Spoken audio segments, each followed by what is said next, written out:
in conversation with Mr. Kuntol Raha, Marketing Manager of Alcov Realty.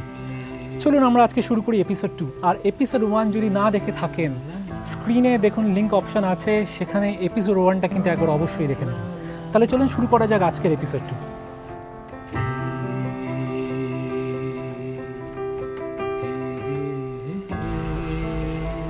আচ্ছা, আপনার কি মনে হয় এতদিন কিন্তু হাই রাইজ অ্যাপার্টমেন্ট সাধারণ মানুষ বা বলতে পারি মধ্যবিত্ত ফ্যামিলির কাছে কিন্তু একটু ধরাছোঁয়ার বাইরে ছিল, একটা কিন্তু স্বপ্ন ছিল। কিন্তু আজকে নিউ কলকাতা কিন্তু মানুষের বা সাধারণ মানুষের স্পেশালি বলা যেতে পারে সাধ্যের মধ্যে। নিশ্চয়ই নিউ কলকাতা শুধুমাত্র হাই রাইজ অ্যাপার্টমেন্ট হিসেবে আমি সীমিত করতে চাইছি না। আচ্ছা, মধ্যবিত্তের সামর্থ্যের মধ্যে, মধ্যবিত্তের নাগালের মধ্যে নিশ্চয়ই, বাট নিউ কলকাতায় আরও কিছু ফিচার্স আছে যেটা শুধুমাত্র হাই রাইজ অ্যাপার্টমেন্ট নয়, সীমাবদ্ধ এবং গণ্ডিবদ্ধ আমি করি না এটাকে হাই রাইজ অ্যাপার্টমেন্ট হিসেবে। আমাদের যে ক্লাব হাউসটা আছে, 56,000 স্কোয়ার ফিটের যে ক্লাব হাউস আমরা সাঙ্গামে দিচ্ছি, নিউ কলকাতা সাঙ্গাম, এটা আপনার হাওড়া হুগলির সবচেয়ে বড় ক্লাব হাউস। আমাদের যে পোডিয়ামটা দিচ্ছি সেটা আমাদের 2,10,000 স্কোয়ার ফিটে শুধু গার্ডেন এরিয়া দিচ্ছি, যেটা এটা এই মুহূর্তে সবচেয়ে বৃহত্তম। আচ্ছা, আর সবচেয়ে বড় কথা যে আমরা যে প্রজেক্টটা বানাচ্ছি সেটা আমার গঙ্গার পাশে, এবং গঙ্গার পাশে হাই রাইজ অ্যাপার্টমেন্টের যে ফ্লেভারটা এই মোড়কে এবং মধ্যবিত্তের নাগালের মধ্যে, সেই প্রচেষ্টা, অ্যালকভের এই যে প্রচেষ্টা, তো সেটা আমি সাক্ষী হয়ে থাকলাম। মানে আমার নিজের দেখা এই প্রথম কোনো প্রজেক্ট যে গঙ্গার পাশে এত অ্যামিনিটিস নিয়ে, নিজস্ব জেটি, নিজস্ব একটা বড় ক্লাব হাউস, যেটা সবচেয়ে বৃহত্তম ক্লাব হাউস গঙ্গার পাশে এইভাবে বানানো, এই প্রাইস রেঞ্জে, এই প্রাইস টিকিটে, যেখানে মোটামুটি একজন যদি চায় সে 15 লাখ টাকাও একটা 1 BHK অ্যাফোর্ড করতে পারে গঙ্গার পাশে। তো সেটা অবভিয়াসলি মধ্যবিত্তের নাগালের মধ্যে, সাধ্যের মধ্যেই আমরা চেষ্টা করেছি জিনিসটাকে করার। তো অবভিয়াসলি আমি শুধুমাত্র সীমিত করবো না অরিত্রবাবু যে এটা হাই রাইজ অ্যাপার্টমেন্ট যেটা মধ্যবিত্তের নাগাল, এটা হাই রাইজ অ্যাপার্টমেন্ট যেটা আপনার গঙ্গার ফ্লেভার নিয়ে, হাওড়া হুগলি সবচেয়ে বড় ক্লাব হাউস নিয়ে এবং সবচেয়ে বড় পোডিয়াম নিয়ে আমাদের বানানো। তো আমি শুধুমাত্র ওখানে সীমাবদ্ধ করতে চাইছি না। আমি বলতে পারি সমস্ত লাক্সারি ফিলিংস বা অ্যামিনিটিস দিয়ে সব কিছু করে, যেরকম আপনি বললেন একটা মোড়কে করে, কিন্তু লাক্সারি রাইট, লাক্সারি আইটেমটাকেই আমরা এমনভাবে মোড়কে করেছি, মধ্যবিত্ত নাগালের মধ্যে আমরা জিনিসটা কেটার করার চেষ্টা করেছি। আচ্ছা, এবারে যদি পরের প্রশ্নে যাই, আমার মতো কিন্তু এখানে অনেকেরই জিজ্ঞাসা থাকবে, বিকজ প্রজেক্টটাই এতটা বড়, এখানে আপনাদের ওয়াটার ট্রিটমেন্ট বা টোটালি ইনফ্রাস্ট্রাকচারটার ব্যাপারে যদি আপনি কোনো কমেন্ট করেন। জল তো একটা, মানে জল জীবনে একটা অঙ্গ, জল ছাড়া তো বাঁচা যাবে না। তো অবভিয়াসলি অ্যালকভ সেটাকে মাথায় রেখে দুটো ট্রিটমেন্টের ব্যবস্থা রেখেছে। আচ্ছা, একটা হচ্ছে আপনার ওয়াটার ট্রিটমেন্ট প্ল্যান্ট, আর একটা হচ্ছে আপনার সোয়ারেজ ট্রিটমেন্ট প্ল্যান্ট। ওয়াটার সোর্সিংটা যেটা আছে সেটা আপনার মিউনিসিপ্যালিটি ওয়াটারও হতে পারে এবং বোরিং ওয়াটারও হতে পারে, তো সেই পার্টটা আমরা এখনও ডিসকাশনের পয়েন্টে রয়েছে। বাট যে ট্রিটমেন্টটা হবে ওয়াটার ট্রিটমেন্ট প্ল্যান্ট থেকে, যে ট্রিটমেন্টটা হয়ে যাবে সেটা বেসিক্যালি ফিট ফর ড্রিঙ্কিং থাকবে। আপনার প্রত্যেকটা ট্যাপস যেগুলো আপনার বাথরুম বা আপনার কিচেনে যে ট্যাপসগুলো লাগানো থাকবে, সেখান থেকে আপনার ডাইরেক্টলি আপনি ওয়াটার যে পাবেন সেটা ফিট ফর কনজাম্পশন থাকবে। এছাড়াও আমরা এসটিপি করে রাখছি, মানে সোয়ারেজ ট্রিটমেন্ট প্ল্যান্ট। তো সেইখানে যে ফিল্ট্রেশন প্রসেসটা আমরা রেখেছি সেটা 100% আপনার ফিট ফর ফ্লাশেজ, আপনার যে ফ্লাশ থাকবে সেই ওয়াটার ইউজেজের জন্য মেনলি, এবং অন্যান্য জিনিসে ধরুন গাড়ি যেখানে গাড়ি পার্কিং থাকবে সেখানে ধরুন আপনার কার ওয়াশিং পারপাসে হোক, বা ধরুন আপনার গার্ডেনিংয়ের যে ওয়াটারগুলো আপনারা কনজিউম করবেন বা যেটা কনজিউমশন হবে, সেই পুরো পার্টটা আমরা ওয়াটার ট্রিটমেন্ট প্ল্যান্ট নয়, এসটিপি যেটা আপনার সোয়ারেজ ট্রিটমেন্ট প্ল্যান্টের যে ওয়াটারটা আমরা ফিল্ট্রেশন করব, সেই পার্টটা থেকে আমরা ইউজেসটা করব। মানে আমি আপনার কথায় একটা কথাই বুঝতে পারছি যে টোটাল কনজারভেশন অফ এনার্জি, ওটাকে মাথায় রেখে সমস্ত করে, যাতে জলেরও যাতে আমরা একটা লিমিটেড সাপ্লাই, কেন আমাদের সবাই জানি ন্যাচারাল রিসোর্সগুলো যে কমে আসছে, সেটাকে মাথায় রেখে আমি যা মনে হলো আপনাদের টোটাল ওয়াটার ট্রিটমেন্টের ইনফ্রাস্ট্রাকচারটা। এবং আমি আরও একটা জিনিস অ্যাড করতে চাই যে অরিত্রবাবু, যে আমাদের আরও একটা পার্ট রয়েছে যেটা আমাদের রেন ওয়াটার হারভেস্টিং, হয়তো আপনি শুনেও থাকবেন। তো ওই বৃষ্টির জলটাকেও আমরা কিন্তু ইউজেজ করব নানান পারপাসে। ওটাও একটা আপনার হালকা ফিল্টারেশন এবং সেডিমেন্টেশনটাকে ডাউন করে আমরা সেই পার্টটাও আমরা টেক কেয়ার করব। তো ওই ওয়াটারটাও ফিট থাকবে, ধরুন আপনার কার ওয়াশ ইউজেজ হলো। তো আপনি যেটা বললেন যে এনার্জিকে কনজার্ভ করা এবং রিসোর্সটাকে কনজার্ভ করা, তো অবভিয়াসলি আমরা ওই পার্টটাকেও এক্সপ্লোর করেছি, যেখানে আমরা রেন ওয়াটার, বৃষ্টির জলটাকে আমরা কাজে লাগাবো। এটা একটা ভালো তথ্য বলতে পারি, এটা অ্যাকচুয়ালি আমিও জানতাম না, যেখানে অ্যালকভ নিউ কলকাতায় কিন্তু টোটাল রেন ওয়াটারটাকে হারভেস্ট করে কি করে আরও ভালো ইউটিলাইজ করা যায়, এটা কিন্তু এখানে রয়েছে একটা প্রচেষ্টা।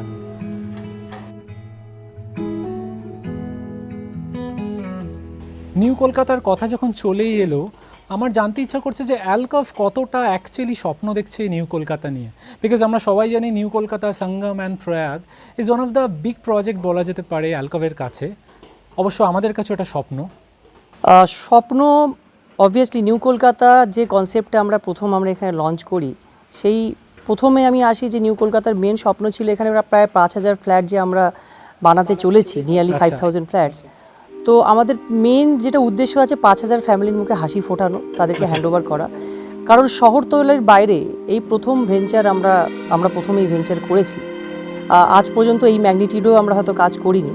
5,000 ফ্যামিলির মুখে হাসি ফোটানো তো আমার কাছে মেন যে ক্রাইটেরিয়া, বা নিউ কলকাতার ম্যানেজমেন্টের কাছে যেটা মেন উদ্দেশ্য, সে যে 5,000 ফ্যামিলিকে হ্যাপিলি ফ্ল্যাট ডেলিভার করা, তাদের মুখে হাসি ফোটানো, এবং শহরতলির বাইরে আমাদের নিজেদের স্ট্যাবলিশ করা অ্যাজ এ কি প্লেয়ার।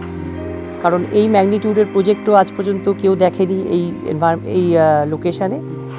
তো প্রায়োরিটি একটাই, আমাদের লক্ষ্য একটাই, 5,000 ফ্যামিলির মুখে হাসি ফোটানো একসাথে। যেটা আপনি বললেন, একটা এত বড় ভাস্ট ম্যাগনিটিউডে গঙ্গার কাছে শহরতলির বাইরে নিজেদেরকে কি প্লেয়ার হিসাবে এস্টাবলিশ করতে কিন্তু অ্যালকভ এগিয়ে এসেছে।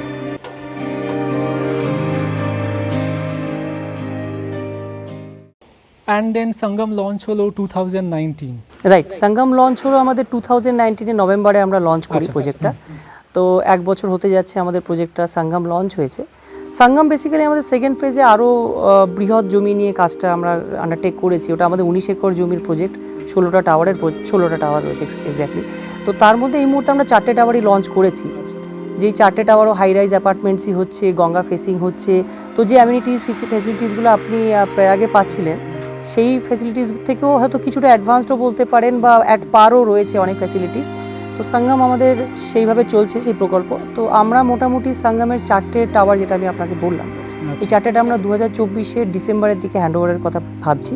তো যারা ইমিডিয়েট রিকোয়ারমেন্ট যাদের নেই, ইমিডিয়েট রিকোয়ারমেন্ট থাকলে অবভিয়াসলি তারা প্রয়াগে আসতে পারেন, প্রয়াগে বুক করতে পারেন। যদি ইমিডিয়েট রিকোয়ারমেন্ট না থাকে, আপনারা যদি ওয়েট করতে চান এবং আস্তে আস্তে কনস্ট্রাকশন লিঙ্ক পেমেন্ট শিডিউল রয়েছে, তো খুব একটা চাপেরও কিছু নেই। তো দেখে আপনি কাজ দেখে হালকা, যেমন আপনারা যখন শুরু করেছিলেন, আপনাদের এখন তো হাই রাইজ হয়ে গেছে, তো সেই ক্ষেত্রে আপনাদের আস্তে আস্তে আপনার যে পেমেন্ট করার একটা অ্যাডভান্টেজ থাকে, যেরকম ফ্লোর রাইজ হবে ওই বেসিসে এটা। রাইট, যেই মাইলস্টোন আমরা অ্যাচিভ করব, তারপর একটা ছোট্ট একটা ডিমান্ড রেজ হয়।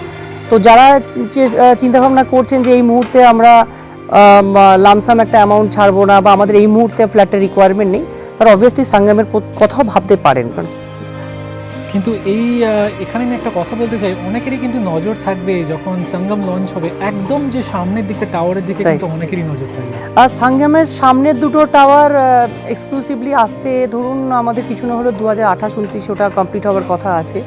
তো অবভিয়াসলি ওই প্রজেক্টের পক্ষে এখন এই মুহূর্তে দাঁড়িয়ে ফোরকাস্ট করা খুব মুশকিল, প্রাইসটা কত হবে বা কি। বাট এখন যেমন সাধ্যের মধ্যে সবার রিকোয়ারমেন্ট মিট করে, কারণ অ্যামিনিটিস ফ্যাসিলিটিস তো সবার সেমই থাকছে, শুধু গঙ্গা ফ্রন্টের দিকে এগিয়ে আসছে। তো কতটা ওটা মিড সেগমেন্টের জন্য থাকবে বা থাকবে না, সেটা দেখার সময়, সেই প্রাইস পয়েন্টটা আমরা এখনও অ্যারাইভ করতে পারিনি। তো অবভিয়াসলি যখন খোলা হবে, কিন্তু খুলতে ওটা একটু টাইম লাগবে, কিন্তু নজর কিন্তু সবারই থাকবে। নজর থাকবে, একদম। আমার মনে পড়ছে 2019-এ kind of November I guess, আমাদের গঙ্গা আরতির ইভেন্টে কিন্তু আমি দেখেছিলাম টাওয়ার 1, 2, 3 প্রায় মোটামুটি 7th, 8th ফ্লোরের কাজ চলছে। 5, 6, 7 কিন্তু পাইলিং আর ফাউন্ডেশন কমপ্লিট, কিন্তু কোনো ফ্লোর রাইজ হয়নি। কিন্তু লাস্ট 10 মাসে নিউ কলকাতার আজকে এই চেঞ্জ। তো এই যে ফাস্ট কনস্ট্রাকশন, বা এই যে টোটালি চেঞ্জটা এত কম সময়, আমি জানতে চাইবো কী ছিল এক্সপিরিয়েন্স, কেমন ছিল সেই সমস্ত এক্সপিরিয়েন্সটা, এত তাড়াতাড়ি নিউ কলকাতার এই চেঞ্জ। অ্যাকচুয়ালি এই চেঞ্জটা করতে আমরা এই জন্য সমর্থ হয়েছি যে কনস্ট্রাকশন মেথোডোলজিটা আমরা যেটা আন্ডারটেক করেছি, অ্যালুফর্ম কনস্ট্রাকশন বা মাইবান কনস্ট্রাকশন হিসেবে এটা পরিচিত। তো সেখানে আপনার কোয়ালিটিটাকে প্রাইমারি ফোকাস করে কনস্ট্রাকশনটা ফাস্ট করাও কিন্তু আমাদের একটা উদ্দেশ্য ছিল। তো সেই একদম আমাদের ফার্স্ট এতগুলো টাওয়ার, এতগুলো ফ্ল্যাট যখন আমরা হ্যান্ডওভার করতে প্রতিজ্ঞাবদ্ধ হয়েছিলাম, তখন এই মেথোডোলজিটাকে আমরা আন্ডারটেক করি।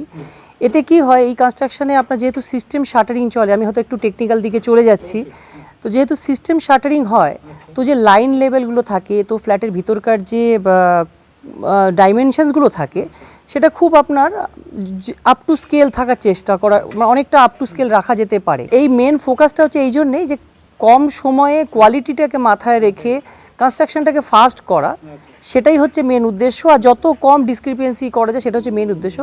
আরও একটা কারণ আছে অরিত্রবাবু, যেটা আমাদের এই নিউ কলকাতার প্রয়াগ হোক বা আগামী দিনে হোপফুলি সঙ্গমকেও ফাস্ট কনস্ট্রাকশন করতে সাহায্য করেছে বা করবে, সেটা হচ্ছে আমাদের ডিপেন্ডেন্সিটা একটু কম আছে ইন টার্মস অফ মেশিনারি বলুন, ইন টার্মস অফ প্ল্যান্ট বলুন, in terms of man power. এই পুরো জিনিসটা অ্যালকম নিজেই ইনহাউস ম্যানেজ করে। তো যেহেতু কন্ট্রাক্টরের উপরে ডিপেন্ডেন্সি আমার অ্যাবসলিউটলি জিরো, তো ডিসিশন মেকিং এবং এক্সিকিউশন অনেক ফাস্ট হয়, এবং তার রেজাল্ট স্বরূপ আপনি দেখতেই পাচ্ছেন। আপনি যে কথাটা প্রথমেই বললেন, সেই কথাটাই আমি আবার আরেকবার রেসিপ্রোকেট করি, যে জিনিসটা আপনি দেখেছেন 10 মাসের মধ্যে যে এই বিস্তর ডিফারেন্সটা, সেটা এই জন্যই আমাদের করতে সমর্থ হয়েছে। আচ্ছা, কোভিড-19-এ আমরা সবাই জানি আমাদের জীবন তো অনেকটাই স্তব্ধ হয়ে গেছিলো। তো জানতে চাইছি কতটা ইম্প্যাক্টেড কনস্ট্রাকশনের কাজ। আরও একটা কথা এই প্রসঙ্গে, আমাদের ভিডিওতে কিন্তু অনেকেই কিউরিয়াস, অনেকেই কমেন্ট করেছেন, আমি সবসময় দেখি যে অ্যাজ এক্সপেক্টেড সেই কোয়েশ্চেনটাই, যে আমাদের পজিশন ডেট কবে হতে চলেছে, কেন সবাই এক্সাইটেড আমরা এত বড় কমপ্লেক্সে এরকম একটা অ্যাম্বিয়েন্সে থাকার জন্য। তো so keeping in mind all the progress so far and COVID-19 impact, আপনার কি মনে হচ্ছে এক্সপেক্টেড ডেট কবে হতে চলেছে? দেখুন, এক্সপেক্টেড ডেট আমরা যেটা প্রথম দিন থেকেই কমিট করে আসছিলাম, সেটা ছিল 17ই জানুয়ারি 2023। অনেকেই এগ্রিমেন্টে, আপনারা যারা এগ্রিমেন্ট গো থ্রু করেছে নিশ্চয়ই দেখে থাকবেন। কিন্তু আমরা যে কনস্ট্রাকশন যে স্পিডে আমরা প্রোগ্রেস করছিলাম, সেটাকে মাথায় রেখে আমরা মোটামুটি ডেলিভারিটাকে ধরুন 2021-এর এন্ডে দিয়ে দেবো, সেটা আমরা মোটামুটি বুঝতে পেরে গেছিলাম যে আমরা হয়তো 101 বছর আগে আমরা ক্লায়েন্টদের হ্যান্ডওভার করতে সমর্থ হব। বাট কোভিড অবভিয়াসলি, যেমন আপনার আমার সবার লাইফ যেমন অ্যাফেক্ট করেছে, অবভিয়াসলি কনস্ট্রাকশনটাকেও খুব বাজেভাবে অ্যাফেক্ট করেছিল। আমাদের না, পুরো হোল রিয়েল এস্টেট ইন্ডাস্ট্রিকে অ্যাফেক্ট করেছে।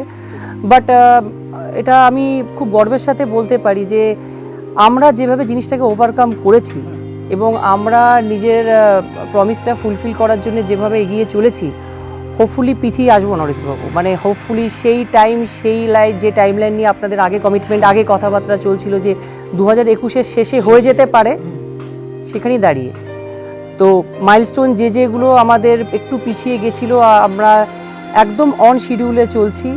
আপনাদের হোপফুলি নেক্সট ইয়ার 2021-এর এন্ডে আমরা ডেলিভার করতে সমর্থ হব। এখনো কিন্তু আপনারা পেছন হাঁটছেন না সেই ডেটটা থেকে, যেখান থেকে আপনারা একদম না আশা দেখিয়েছিলেন সবাইকে। একদম না। সো আশা করি অনেকেরই কোয়েশ্চেন টোটাল অ্যান্সারটা ক্লিয়ার হয়ে গেল 2021 end. So actually we are looking for a better future. Right. তাহলে আমাদের শেষ করতেই হচ্ছে আজকের এপিসোড 2 দ্য টক স্টোরিজ। কিন্তু অভ্যাস খুব খারাপ হয়ে গেছে, আপনারা আশা করি বুঝতে পারছেন কেন। হ্যাঁ, একটা কোনো সারপ্রাইজ যদি অ্যানাউন্সমেন্ট আমরা পেতে পারি, তাই ব্যাক টু ইউ। কিছু আছে কি এরকম কোনো খবর আজকের এপিসোডটা যাতে আমরা ভালো করে শেষ করতে পারি? আছে, খবরটা আর কিছুদিন পরে করার কথা, সবাইকে জানানোর কথা। অবভিয়াসলি আপনারা জানতে পারতেনই, বাট টক স্টোরিজের মাধ্যমে একটা এপিসোডে যখন একটা ডিসক্লোজার এসছে, সেকেন্ড এপিসোডে আরেকটা ডিসক্লোজার, এটা আরেকটু বড়। Excited, let's see. কোভিড-19-এ মোটামুটি সবাই অ্যাফেক্টেড। এবার দুর্গাপুজো কি হতে যাচ্ছে আমরা জানি না, কিভাবে কি দুর্গাপুজো অন্যান্য পাড়ার ক্লাবেরা এবং অন্যান্য জায়গায় কিভাবে হতে যাচ্ছে, এখন সবাই খুব কিউরিয়াস। রেসিডেন্টসদের জন্য একটা স্পেশাল খবর বলতে পারেন, ফুল ডিসক্লোজারে যাচ্ছি না, বাট মা আসছে নিউ কলকাতায়। পয়েন্ট টু বি নোটেড, মা আসছে নিউ কলকাতায়। এটা কিন্তু আপনারা হয়তো সবাই জাস্ট ভাবছেন কি শুনছি। আরেকটু ডিসক্লোজার আর কিছুদিন পরেই হোক, বাট কিন্তু আমরা কিন্তু একটা নোশন পাচ্ছি যে দুর্গাপুজো নিয়ে কিছু একটা মা আসছেন। মানে আপনি যখন জিনিসটা ধরতেই পেরেছেন, আমি তাহলে আর খুব একটা লুকিয়েও লাভ নেই, দুর্গাপুজো হচ্ছে নিউ কলকাতায় এবার। That was really an exciting news. কি ম্যাগনিটিউডে হবে, কিভাবে আমরা করব, খুবই ইনিশিয়াল ডিসকাশন স্টেজে রয়েছে। আচ্ছা, সেটাই যথেষ্ট যে আপনারা এটা ভেবেছেন যে একটা কিছু আপনারা অর্গানাইজ করছেন। Thank you so much. Thank you sir, thank you so much, thank you so much for inviting us. Same to you. কিন্তু we will look forward the talk স্টোরিজে কিন্তু অ্যালকভের সাথে আরও অ্যাসোসিয়েশন ইন ফিউচারে, যাতে আমরা জানতে পারি আরও অ্যালকভের কথা, স্পেশালি আমাদের নিউ কলকাতার কথা। Absolutely sir, absolutely. Thank you so much. আপনি আপনার নিজের মূল্যবান সময় বার করে আমাদের সাথে একটু টাইম বার করেছেন। Same to you, সেটা তো obviously I am so we from Alcom management, আমি আপনাকে থ্যাংক ইউ বলতে চাই যে আপনি টক স্টোরিজের মাধ্যমে একটা ইন্টারঅ্যাক্টিভ সেশন করলেন, যেটা অনেকেরই বেনিফিশিয়াল হবে আশা করি। হ্যাঁ, আমি আশা করি বেনিফিশিয়াল হবে। যার যত কোয়ারিজ আছে নির্দ্বিধায় কমেন্ট সেকশনে লিখুন, যতটা সম্ভব আমার তরফ থেকে রিপ্লাই দেওয়ার চেষ্টা হবে। আপনাদের যা কোয়েরিজ থাকবে, এই যে এখন 22nd ফ্লোরের ওপরে যেটা আপনি বললেন ফ্লোর রাইজ হচ্ছে, এই নিয়ে যদি কোনো কোয়েরিজ থাকে আপনারা কিন্তু কমেন্ট সেকশনে কমেন্ট করতেই পারেন। আমি বলছি অ্যানসার কিন্তু আপনারা পাবেন। Thank you, thank you, thank you so much. Thank you.